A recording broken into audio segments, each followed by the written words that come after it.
It's me again. Assalamu alaikum. Namaste. Hotep. Shalom alaikum. Peace. Tracy Lene Muhammad. I want to say the same things because I want you to get used to me, and I do want you to know I value your time. I drive a lot in between classes because I work at 3 different locations. So I'm in the car going to one and the other, and I don't turn the radio on. It's a time of like my thoughts and driving.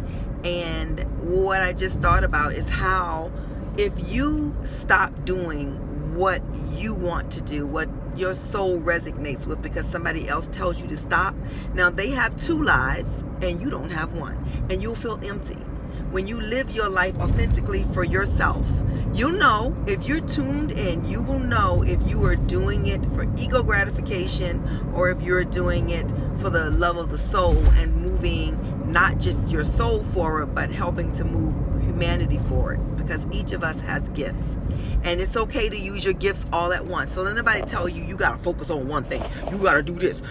Don't let nobody tell you what you got to do. I don't really care who it is, whether it's your mother, your children, your spouse, your uncle, your spiritual mentor, whoever it is. You came to the planet with your own personal navigational system.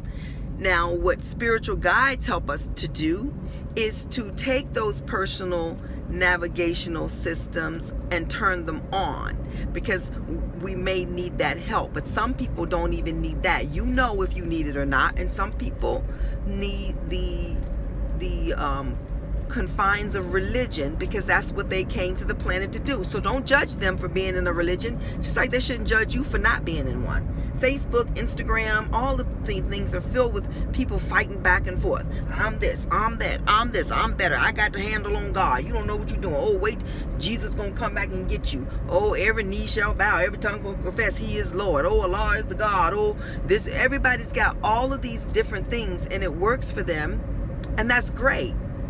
But you know when something is really working for someone when they leave you alone, when you say it doesn't work for you, because they respect that you have a right to let things work for you. And even people in the spiritual community who've decided that religion is for the weak. No, it's not. It's for the people who want it. Everybody needs to stop all of that and stop judging other people. One of the things I absolutely love about this girl called Tracy is I never thought somebody had to believe what I believe. No matter what I was believing that particular day, I didn't think somebody else had to believe it. And I'm very passionate about what I believe.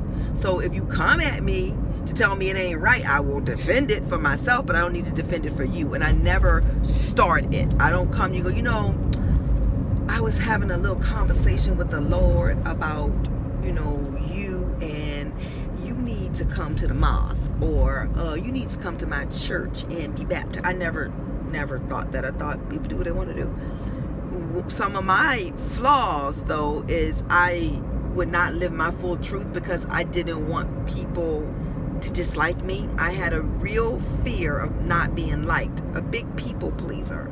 And because I have a big personality, and I was having a big personality and people pleasing, my God, that is a hot mess, because you find yourself going home and feeling soiled and dirty from trying to please everybody and be authentic at the same time. So what I decided to do is just to stop fucking trying to please everybody else. I have a potty mouth. I have had a potty mouth since I was 10 years old and discovered the way the word fuck made me feel when I said it, and shit, and I liked the feeling, and so I use them a lot. I remember I was probably 12 and I was just stringing curse words together, just stringing them together, having a conversation outside, me and one of my other friends who likes to curse, and we just stringing curse words together. Sentences ain't making no sense whatsoever. And I came in the house and my mother was looking at me and she said, "Your mouth is filthy." And trust me, I didn't get it from her, because my mother is quite the pearl clutching, prim and proper Diana Ross. She don't like this next one. Claire Huxtable mix in one. My mother is phenomenal. So when she said that, I remember I stopped trying to curse for a while, but they would slip out of my mouth, and I curse so much they slip out in front of my mama. So anyway, I got a call, and so it stopped. But I just want to say, I curse so much that it slips out sometimes in front of my mother. And what she She just acts like she doesn't hear me. Now, my grandmother was a cusser. She was a cussing Christian. So maybe I got it from her. Anywho, I just wanted to tell you to be you. Now, if you're around people and you're offending them, you do need to. Like the people I know don't like me to curse a whole lot.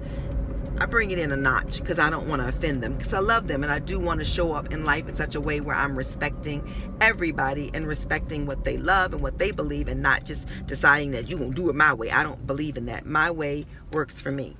So really just came to tell you, don't give somebody else your life. You live your life and be willing to sometimes shed those lesser energies of people who can't accept you for who you are. It's okay. You're not going to be everybody's cup of tea, and that's okay. You know, somebody told me that, you're just not my cup of tea. You know what I said to them? Well, that's okay, because I'm a coffee drinker. To me, tea tastes like nasty water. Well, I now like tea, but that was my little witty response to somebody thinking they were gonna hurt my feelings, telling me I wasn't their cup of tea. I didn't need to be their cup of tea. I don't need to be anybody's cup of tea. I don't need to be anybody's anything. I'm my own bag of chips, and that side of all of that, all the stuff we say. Because I've learned now that the only person who's going to love me to the nines is me. And everybody else will do their best, but whatever hang-ups they have, that will get hung up in the love for me if I get in the way of that, and I respect that. And that's when I have to decide not to take it personal, and if they don't want to be in my life, I just wish them peace. I don't believe everybody has to stay in my life at all. I believe they have a choice, and so do I. So I'm gonna go teach this yoga class. I'm always on cloud fucking 10,000 when I'm about to teach a yoga class, because I love it. I got a card the other day. I shared it with you. I don't know if you listened to that one. I got a card the other day and it just warmed my heart. Now I'm trying to learn not to let my ego jump up and accept the cards, but to let my soul just be grateful for it. Because oftentimes in life we go through some really tough struggles, and it's nice to be able to go back into that bank of happiness and pull up those happy thoughts and do like we're taught in Dianetics. Go to your happy place and allow whatever is going in a direction that you're not happy with to happen. I believe everything is for my good. Sometimes I don't like it, but hey, it's that whole cake analogy. The ingredients by cake by themselves I don't like, but you put them together and give me a slice of cake and I'm a happy camper. I just pulled up to the gym to go teach my class. I love you. Assalamu alaikum, namaste, hotep, shalom alaikum. Peace out to Brooklyn and everywhere else.